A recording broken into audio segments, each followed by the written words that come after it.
나의 삶에 주뜻 이루어지도록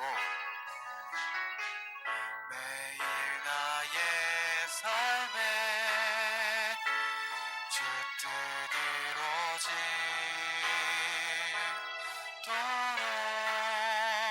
새로이고요. 그럼에도 든든히 서가는 초대교회의 모습을 한번 살펴보면 저는 두 가지라고 봐요. 첫째는 말씀으로 든든히 세워져 있는 교회였습니다. 교회의 가장 기초는 뭐냐면 말씀입니다. 이 말씀이 흔들리고 무너지면 목회자도 흔들리고 성도들도 흔들리고 무너집니다. 우리 마태복음 16장에 예수님께서 제자들에게 그렇게 물어봤잖아요. 세상 사람들이 나를 누구라 하더냐? 그랬더니 뭐 엘리야요, 뭐 선지자요 이랬더니 그럼 세상 사람 말고 너희는 나를 누구라고 생각하느냐? 그랬더니 베드로가 갑자기 그런 얘기를 앞에 나와서 했죠. 주는 그리스도시요 살아계신 하나님의 아들이니이다. 그랬더니 우리 주님이 이걸 알게 한 건 너가 아니고 너 안에 계신 하나님이다 하고 말씀하시면서 그 뒤에 내가 내 이름 위에 내가 교회를 세우리니 음부가 이 교회를 해치지 못할 것이다. 그래서 이 베드로의 이름 위에 하나님께서 교회를 세운다 그랬는데 베드로라고 하는 이름이 반석이거든요. 이 반석이라고 하는 뜻은 말씀을 가리킵니다. 굳이 해석을 해보면 베드로 때문에 교회가 세워졌다는 게 아니라 베드로가 고백을 했잖아요. 고백. 무슨 고백이요? 주는 그리스도시요 살아계신 하나님의 아들이나 이 고백 위에 이 말씀 위에 내가 교회를 세우리니 이 말씀이 든든한 교회는 음부의 세력이 결단코 무너뜨릴 수 없다. 교회는 안 무너져요.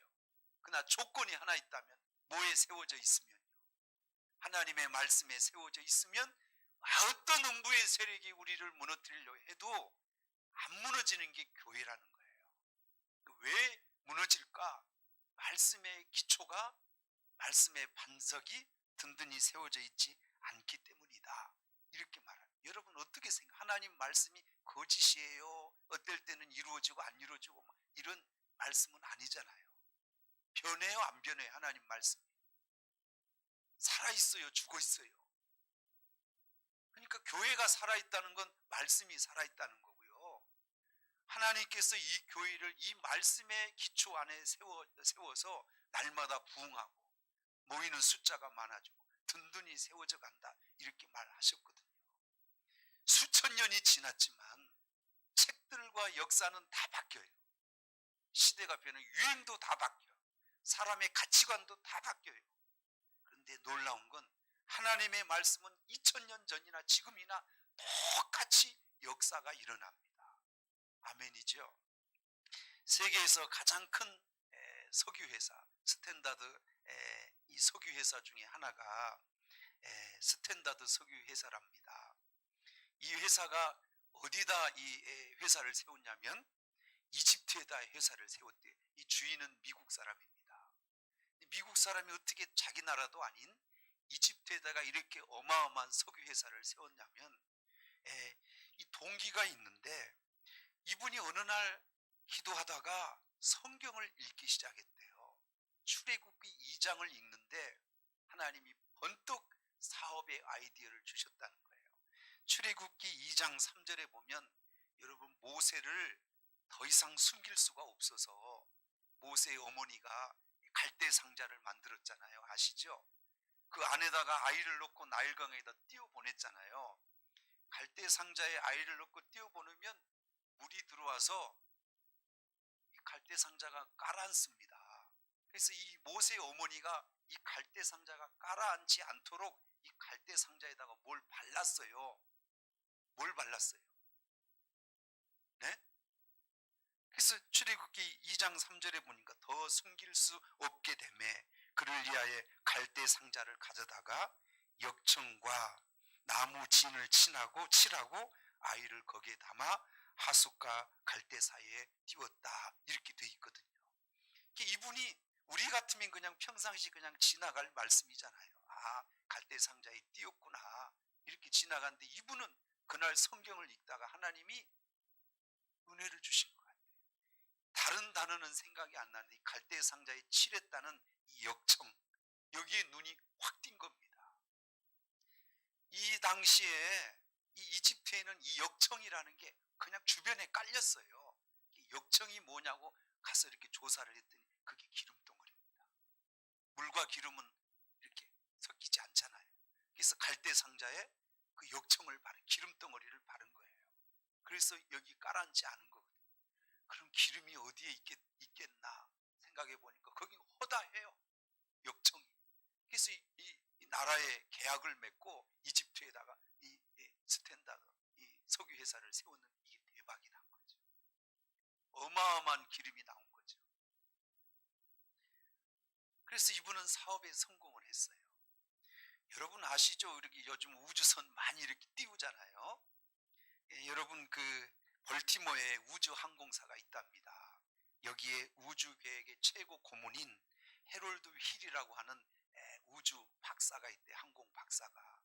이분이 초창기에 우주선을 띄우려고 하는데 우주선에는 궤도가 있다해요. 저는 전문 지식이 아니니까 잘 몰라요.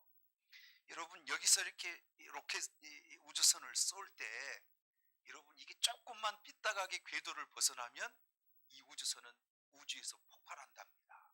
원하는 목적지에 갈 수가 없대요. 그래서 이 컴퓨터에다가 이 역사, 지구가 생긴 이래에 시간을 다 거기에 집어넣고 역사 속에 시간이 언제 변한 적이 있나 하고 시간 추적을 1만 년의 시간을 컴퓨터에 놓고 궤도가 벗어나면 위험하니까 그 시간을 추적했는데요. 한 1만 년의 시간을 이렇게 조사하고 추적하는데 하루 정도 시간이 비더라는 거예요. 이 시간 때문에 이 우주선을 쏘아 올릴 수가 없어요. 시간이 하나 빵꾸난 겁니다. 하루가. 아무리 연구를 하고 서적을 보고 이렇게 뒤져봐도 역사 속에 없어진 시간 하루를 찾아낼 수가 없는 거예요. 근데 같이 이렇게 연구하던 연구위원 중에 어떤 사람이 제가 주일학교 때 성경을 읽다가 배운 게 있는데 혹시 그게 아닐까요?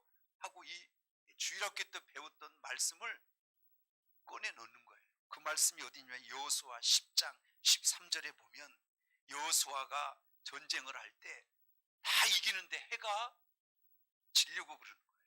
그래서 하나님 앞에 기도해 이 해가 지지 않도록 해를 좀 묶어달라고, 중천에 띄워달라고. 그래서 여호수아 10장 13절에 보니까 태양이 중천에 머물러서 거의 종일토록 속히 내려가지 아니하였더라 그랬습니다. 여러분 해를 멈출 수 있는 사람은 누구예요? 이 전쟁을 이기게 하기 위해서 하나님이 여호수아의 기도를 들으시 중천에 해를 띄우시고 하루 정도 지지 않도록 해를 묶어놨다는 거죠. 주일학교 때 그걸 배웠다는 거예요. 성경을 찾아보니까 진짜 그게 사실인 겁니다. 거기서 시간을 찾았어요. 하루의 시간을. 그런데 하루의 시간을 찾았는데 하루 중에 40분이 또 모자라더라고요. 40분이. 이 40분도 찾아야 로켓을 쏠 수가 있는데 40분은 어떻게 찾을까 하고 수없이 찾고 또 찾았는데 어떤 분이 또 그런 얘기를 하더래요. 내가 주일학교 때 배웠는데 하나님께서 히스기야 왕에게 그렇게 얘기를 했다는 거예요. 열왕기상 20장에 보면 내 기도를 내가 들어준다는 응답으로 뭘 해주기를 바라냐 그랬더니 이 해시계를 뒤로 10도만 물러가게 해주옵소서. 히스기야가 이런 기도를 하나님 앞에 요구했거든요. 그때 하나님이 해시계를 10도를 뒤로 옮겨줬어요. 여러분 성경 읽어보면 나와요. 그 10도를 계산해 보니까 그게 딱 40분이라.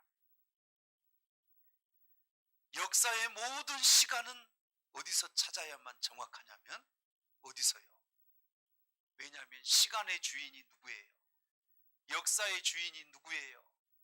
하나님이세요.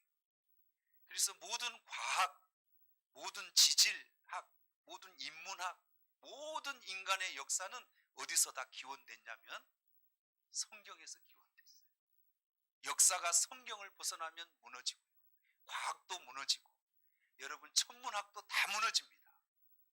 왜냐하면 천지 창조 온 우주를 하나님이 창조하신 게 그분이거든요. 그래서 모든 과학은 어디서부터 시작되냐면 성경에서부터 시작되는 거예요. 이 하나님 말씀이 그렇다는 거예요. 거짓이 없고 모든 학문의 기초요, 인류의 기초예요. 교회의 기초입니다. 할렐루야. 그러니까 이 말씀은 우리의 삶의 능력이요, 축복이요, 교회의 부흥이요, 우리 구원의 은혜를 우리에게 한없이 부어주는 구원의 능력이죠. 그러니까 교회가 든든히 세워지는 첫 번째 비결은 뭐예요? 더 어려울수록 말씀 위에 든든히 세워져야 하는 거죠. 이해되시면 아멘 하시죠. 그래서 이 말씀이 우리에게 어떤 역할을 하는지 제가 하나하나 한번 띄워볼 테니까 여러분 읽으면서 한번 깨달아 보세요. 첫 번째, 이 말씀은 죽은 게 아니라 지금도 살아서 막 움직여요. 그리고 역사를 만드는 일을 벌여내요. 이해되시죠? 네, 히브리서 4장 12절 띄우시죠. 시작. 하나님의 말씀은 살았어요, 죽었어요? 활력이 없어요, 힘이 있어요? 활력이 있어요. 좌우의 어떤 날선 검보다 예리하여 혼과 영과 및 관절과 골수를 찔러 쪼개기까지 하며 또 마음의 생각과 뜻을 판단하신다. 저 말씀이 죽은 게 아니에요. 여러분이 진짜 이 말씀을 깨닫고 성령이 조명하시잖아요. 대굴대굴 굴러요. 인생이 바뀌어버려요. 할렐루야. 용서 못할 사람이 용서가 되는 거고요. 끊을 걸 끊어버립니다. 술, 담배 그냥 끊어지는 거고요. 왜냐하면 하나님 말씀이 살아있어요. 할렐루야. 아멘. 그러니까 저 말씀의 능력을 우리가 경험하셔야 돼요. 교회는 이런 역사가 있어야 돼요. 그래야 교회가 세워지는 거죠. 이해되시면 아멘. 그리고 이 말씀은 우리에게 영생을 주신답니다. 요한복음 6장 63절 띄워주세요. 시작. 살리는 것은 뭐니? 육이 우리를 살리는 게 아니에요. 영이 우리를 살려요. 그 다음 육은 무익하거니와 내가 너에게 이르는 뭐가요? 말이 뭐래요? 영이에요. 여러분 많이 착각하시면 안 돼요. 무조건 막 성령 그게 우리에게 뭐 전부다. 그러나 성령도 말씀의 기초 위에 역사하시는 게 성령이에요. 아멘이죠. 그러니까 내가 너에게 이르는 이 말, 주님이 뭘 하셨어요? 이 말씀을 우리에게 주신 거잖아요. 이 말이 영이요, 뭐예요? 생명이다. 구원도 이 말씀으로 받는 거예요. 말씀을 조명해서 깨닫게 하시는 게 성령이에요. 이해되시면 아멘. 그러니까 이 말씀이 우리에게 구원을 주시는 거예요. 아멘. 지혜를 또 이 말씀이 우리에게 지혜를 주신다 그랬어요. 시편 119편 98절에서부터 읽어볼게요. 읽어보시죠. 시작. 주의 계명들이 항상 나와 함께 함으로 그것들이 나를 원수보다 뭐하게 해요? 여러분 교회 다닌 사람들이 똑똑해지는 거 아세요? 말 잘하는 거 아세요? 왜 그렇게 똑똑해지고 말도 잘하지요? 말씀을 수없이 묵상하고 읽고 알았기 때문입니다. 유식해져요. 더 읽어볼까요? 99절. 내가 주의 증거들을 늘 읊조림으로. 그러니까 말씀을 자꾸 읊조리셔야 돼요. 묵상하시고 읽고 쓰고 막 이러셔야 돼요. 나의 명철함이 나의 모든 스승보다, 나를 가르치는 스승보다 더 똑똑해지는, 지혜로워져. 스승도 이 말씀을 앞서갈 수는 없어요. 아멘이죠. 지혜는 어디서 와요? 말씀을 자꾸 읊조리면서 지혜로워지는 거예요. 그 다음 100절 시작. 주의 법도들을 지킴으로 나의 명철함이 노인보다 나. 노인은 경험이 풍부하잖아요. 노인을 우리가 따라가기 어렵잖아요. 경험 때문이에요. 그런데 하나님의 말씀을 우리가 늘 읊조리고 말씀을 생활하면 노인보다 명철함이 낫답니다. 왜냐하면 노인분도 경험이 있지만 그 경험보다 앞선 게 하나님 말씀이기 때문이에요. 지혜로워지시기를 원하시나요? 잠언의 말씀을 매일 묵상하세요. 하나님 말씀을 수없이 읽고 쓰세요. 지혜로워져요. 세상 이치를 깨달아요. 할렐루야. 그게 뭐예요? 말씀이에요. 그 다음 네 번째, 이 말씀은 우리를 치료하는 능력이 있어요. 시편 107편 20절을 띄워주세요. 시작. 그가 그의 말씀을 보내요. 그를 뭐 하시죠? 고쳤답니다. 위험한 지경에서 건지시는도다. 하나님이 우리에게 뭘 보내셔서 우리를 고치시냐면 말씀을 보내셔서 고치셔요. 우리 영혼도 치료하시고 우리 마음도 치료하시고 우리 육신도 치료하시고. 우리 교회 어떤 권사님은 교회에 와서 많이 치료의 역사를 경험하셨대요. 제가 막 기도해 드린 적도 별로 없어요. 근데 어떻게 우리 교회 와서 이렇게 치료하는 경험을 하셨냐 그랬더니 목사님 설교 중에 말씀을 들을 때 이 치료하는 걸 많이 경험하셨다 그러더라고요. 여러분, 말씀이 치료의 능력입니다. 그러니까 예배가 그냥 형식적인 예배가 아닌 거예요.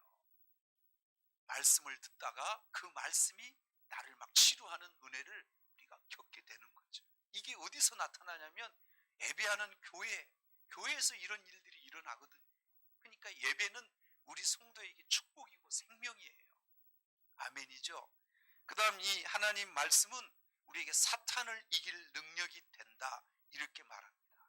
자, 누가복음 10장 19절을 띄워보세요. 시작. 내가 너에게 뱀과 점갈을 밟으며 원수의 모든 능력을 제어할 권능을 주었으니 너희를 해칠 자가 결코 없다. 이게 곧 말씀을 가리켜서 하신 말이거든요. 하나님 말씀이 사탄과 귀신을 물리쳐요.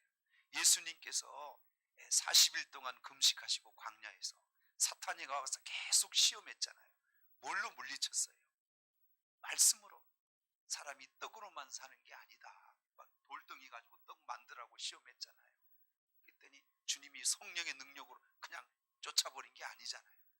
하나님 말씀, 신명기 말씀, 사람이 떡으로 사는 게 아니다. 하나님의 말씀으로 사느니라 그랬더니 마귀가 그 말씀 앞에 떠나간 거지. 3번 시험을 다 말씀으로 물리친 거예요. 말씀이 충만하잖아요. 우리 속에 사탄과 악한 영들이 떠나갑니다. 할렐루야. 그게 우리에게 능력이기 때문이에요. 하나만 더 하면 이 말씀은 나라도 복을 받게 해요. 여러분 시편 33편 12절 한번 읽어보시죠. 시작. 여호와를 자기 하나님으로 삼는 나라, 곧 하나님의 기업으로 선택한 백성은 뭐가 와요? 복이 옵니다. 그래서 여러분 지구상 지도를 펴놓고 보시면 하나님을 잘 믿는 나라가 다 선진국이고 다 복을 받아요. 우리나라 진짜 6.25 때 가난하고 무너진 나라인데 선교사님들이 우리에게 복음을 들고 와서 교회가 세워지면서 이 나라가 이렇게 복을 받은 거거든요. 늘 강조하지만 정치하시는 분들이 잘한 거 아닙니다. 아시죠? 하나님이 이 땅에 예수 믿는 자들이 많으니까, 여호와를 하나님으로 삼는 백성이 많아지니까 이 백성에게 복을 주신 겁니다. 그래서 여러분, 하나님의 말씀이 나라도 부강하게 해요. 교회도, 성도들도 하나님이 복을 얻게 하는 거예요. 교회가 가장 기초가 뭐가 돼야 되냐면, 그렇기 때문에 교회가 든든해지려면 뭐가 필요해요? 말씀이 우리 교회의 기초가 돼야 됩니다. 그래서 성경 공부를 좀 하고 싶은데 참 어려워요. 우리 중직 되시는 분들도 제가 늘 기도는 하고 있습니다만 말씀으로 또 은혜를 얻고 힘을 얻어야 되는데 이 성경 공부를 못하니까, 그래서 제가 이제 우리 성도님들에게 주음을 좀 다 가르쳐야 될 것 같아요. 그래서 우리 장로님도 좀 배우시고 우리 권사님을 좀 배우셔서 못 모이지만 영상으로 이렇게 성경 공부가 가능은 하거든요. 좀 불편한 건 있지만 그렇게라도 좀 하면 우리 성도님들 더 힘을 얻지 않을까. 그래서 한번 시도는 해보려고 합니다. 무슨 말인지 이해되시지요? 자, 초대교회는 그 어려운 여건과 핍박 속에서도 부흥했던 이유는 사도들이 뭘 가르쳤냐면 하나님의 말씀을 생명처럼 가르쳤습니다. 그 말씀의 토대 안에서 초대교회의 부흥이 일어났고 든든하게 세워졌다, 이렇게 말합니다. 두 번째, 첫째는 말씀이었고 두 번째는 가장 기초적인 거예요. 성령의 역사였습니다. 뭐니 해도 부흥은 성령의 역사가 있어야 합니다. 아멘이죠? 이 성령이 이 말씀을 폭발적으로 끌어내요. 여러분 그런 건 느껴보셨어요? 많이 배웠어. 성경을 지식적으로 공부도 하고 많이 했어요. 그런데 내 안에 역사가 안 나타나. 그러니까 지식적으로 알고 있는 말씀은 죄송합니다만 이런 기적과 역사와 이런 놀라운 일들이 안 일어납니다. 그런데 성령이, 말씀을 알고 있는 나에게 성령이 임하잖아요. 이 말씀이 생명처럼 믿어질 뿐만 아니라, 여러분 말씀은 많이 알아도 지키기는 어렵잖아요. 의지가 우리가 약하기 때문에. 그런데 성령이 오면 이게 믿어지는 게 100% 믿어지고 그걸 행할 수 있는 능력까지 와요. 제가 늘 오늘 낮에도 말씀드렸잖아요. 응답은 받아도 받은 응답 받은 말씀을 행하지 않으면 기적이 안 일어난다고. 그 행하게 하는 능력이 뭐냐면 성령이거든요. 결국은 말씀을 실어가지고, 내가 읽는 말씀을 실어가지고 그 말씀을 행하게 하여 기적을 일으키게 하시는 분은 누구냐면 성령이에요. 초대교회는 이 성령의 역사가 탁월했다 이렇게 말해요. 스가랴의 4장 6절에는 내가 힘으로 되지 아니하고 능으로 되지 아니하고 오직 여호와의 신으로 되느니라. 이 말씀은 우리에게 있으나 그 말씀이 이루어지게 하는 건 내 힘도 능력도 아니고 뭘로 된다는 거예요. 여호와의 신, 그게 성령이잖아요. 그러니까 여러분 말씀도 중요해요. 그러나 그 말씀을 폭발적으로 우리에게 열매요 축복으로 만들 수 있는 힘은 성령이에요. 그러니까 우리는 성령의 사모함이 더 충만하게 우리에게 있어야 하고. 그럼 여러분 물어보십시다. 성령은 언제 우리에게 뜨겁게 와요? 언제 와요? 가만히 있으면 와요? 초대교회를 보세요. 그들이 오순절날 임하기 전까지 전혀 밤낮으로 120명이 모여서 기도했더니 오순절날이 되매 구름같이 불같이 그들 머리 위로 성령이 임했어요. 제자들이 예수님과 3년 동안 배운 거 알죠? 1년만 배워도 다 압니다. 3년을 배웠는데 예수님이 세상에 십자가 지시고 돌아가시고 나니까 예수님이 가르쳤던 이 복음을 전하기는커녕 다 골방에 숨어서 죽을까봐 나오지도 못하고 벌벌 떠는 거예요. 말씀을 안 배워서 몰라서 그런 게 아니에요. 다 알아요. 그런데 무서워서 두려워서 문 밖에도 못 나오는 거예요. 그런데 성령이 오순절에 오면서부터 이 제자들이 밖으로 뛰쳐나와서 너희들이 죽인 예수가 하나님의 아들 메시아다 이 얘기하다 잡혀가면 죽거든요. 근데 담대하게 나와서 이 복음을 전하기 시작하네. 그래서 초대교회가 부흥이 된 거거든요. 다락방에 숨어가지고 제자들이 알고 있으면 뭐예요? 알고 있으면 무서워서 아무 말도 꺼내지 못하고 밖에 나오지도 못하는, 이 제자들을 그렇게 뛰쳐나와 복음을 증거하게 하신 분이 누구냐면 성령이었거든요. 우리도 성령을 받아야 돼요. 두렵지 않아요. 할렐루야. 그 누구도 두렵지 않아. 그건 내 의지 아니에요. 성령이 나를 두렵지 않도록 나를 끌고 가는 거거든요. 교회의 힘이 어디 있어요? 성도들이 이래서 무서워요, 저래서 못해요. 그럼 교회가 무슨 일을 하겠어요? 교회를 이끌어가는 힘은요, 말씀에 힘입어 움직이는 성도인데 그 움직이는 성도가 누구겠어요? 성령에 붙잡힌 자예요. 하는 거예요. 아멘. 움직이는 거거든요. 아멘 하시죠? 그래서 사도행전 2장 17절 한번 띄워보세요. 자, 같이 한번 읽어보죠. 시작. 하나님이 말씀하시기를 말세에 내가 내 영을 모든 육체에 부어주리니 너희 자녀들은 뭐하고? 예언의 은혜가 와야 돼. 말세가 지금 말세잖아요. 하나님이 이미 요엘 선지자를 통해 예언하셨거든요. 그 다음 너희 젊은이들은 환상을 보고 너희 늙은이들은 꿈을 꾸리라. 여러분 나이 드셨다고 못한다고 생각하면 안 돼요. 성령이 우리에게 오면 그때 꿈이 막 생기는 거고, 그래서 하나님의 일을 더 크게 할 수 있어요. 왜냐하면 경험이 있잖아요. 나이 드신 분, 이 경험과 연륜을 통하여 더 많은 일을 할 수 있는 거예요. 누가 오면? 여호와의 신 성령이 오면. 그러니까 여러분 성령을 받으셔야 돼요. 뜨거운 은혜, 이 성령의 은혜를 받으시면 나이와 상관없이 성령은 우리를 쓰시고 90이 넘으신 분이 교회를 세우고 폭발적으로 이런 복음을 전하고 놀라운 역사를 이루는 분들 많이 봤습니다. 우리 교회는 90 넘으신 분은 없잖아요. 아멘도 안 하시고. 그러니까 여러분, 왜 기도해야 되냐면 배운 지식으로는 안 돼요. 내가 배운 성경으로는 안 돼. 거기에 성령의 역사가 오셔야 되거든요. 이 성령은 언제 와요?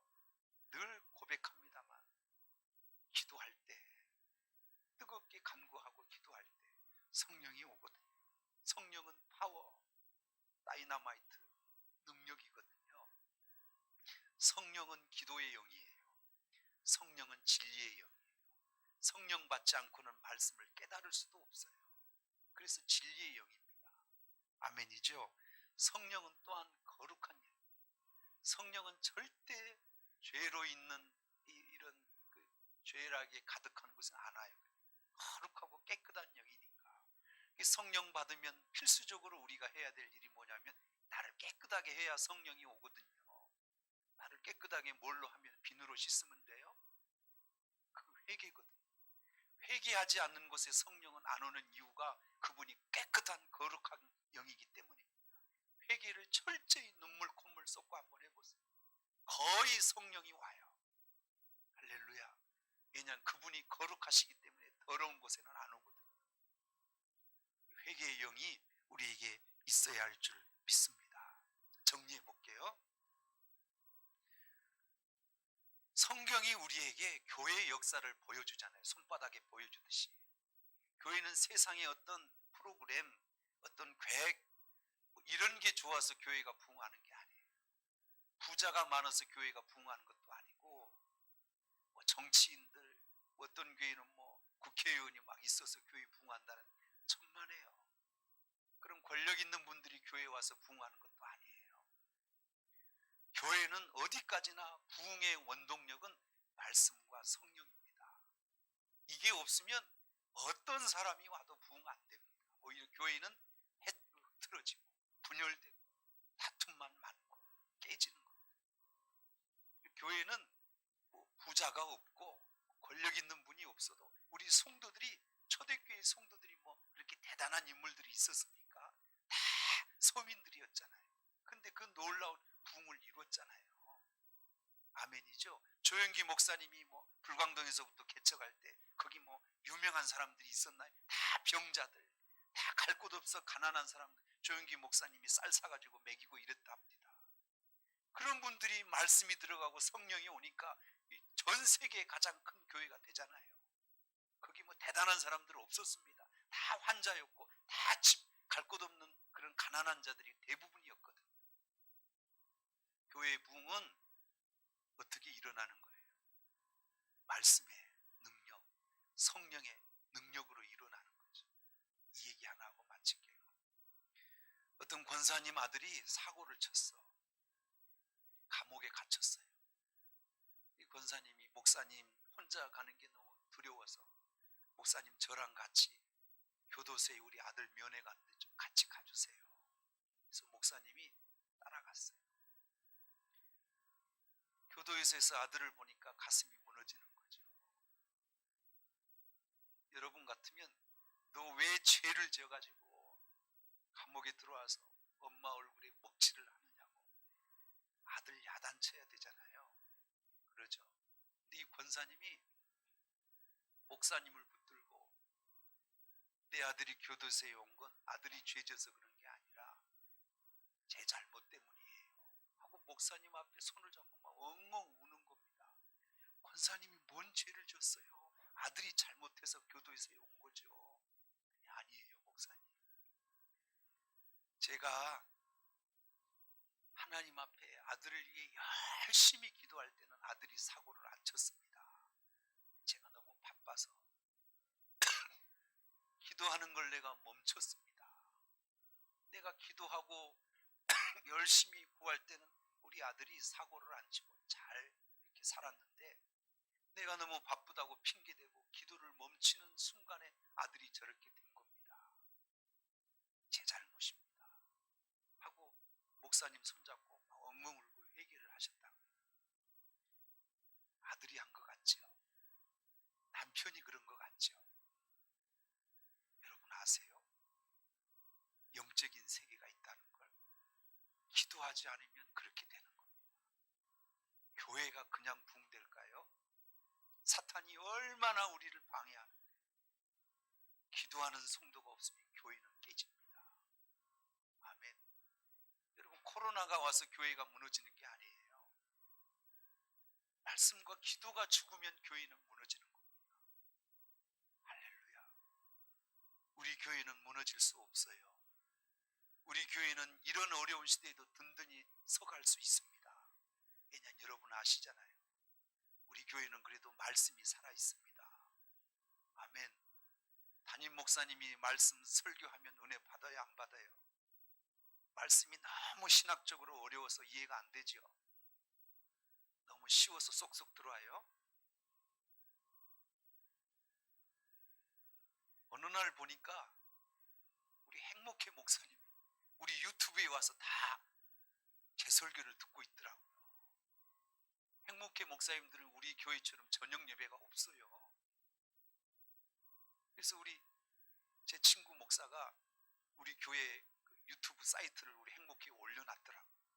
그랬더니 목사님들이 다 들어와서 우리 교회 예배를 같이 드립니다. 저기 정도에서도 한 분이 꼬박꼬박 우리 예배를 드려요. 목사님들이 우리 교회에 은혜가 있다고 하십니다. 참 감사하죠. 우리 교회 기도하는 교회 같아요? 안 하는 교회 같아요? 연초에 어떤 권사님은 보니까 금식하셨더라고요. 어떤 분은 매일 낮에 3시쯤 와서 열심히 기도하고 가신 분도 계세요. 제가 밑에 있으면 기도 소리가 울려요. 새벽 기도도 하고 저녁 기도도 하고. 왜 부흥했을까요? 이 교회가. 초대교회가 왜 든든히 서가고 많은 사람들이, 허다한 사람들이 몰려왔을까요? 사람의 수단과 방법이었을까요? 그런 것 같지 않아요.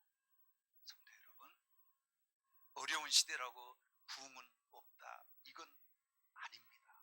하나님이 하시면 어떤 상황에서도 부흥의 역사가 일어날 줄 믿습니다.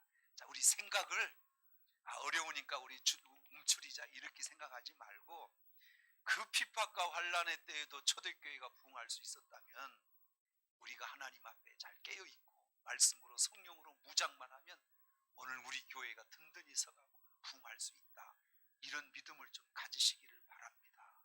그리고 함께 깨어서 이런 부흥의 역사를 이루가는 저와 여러분이 되시기를 주의 이름으로 축원합니다. 네, 오늘 주신 말씀 기억하시고요.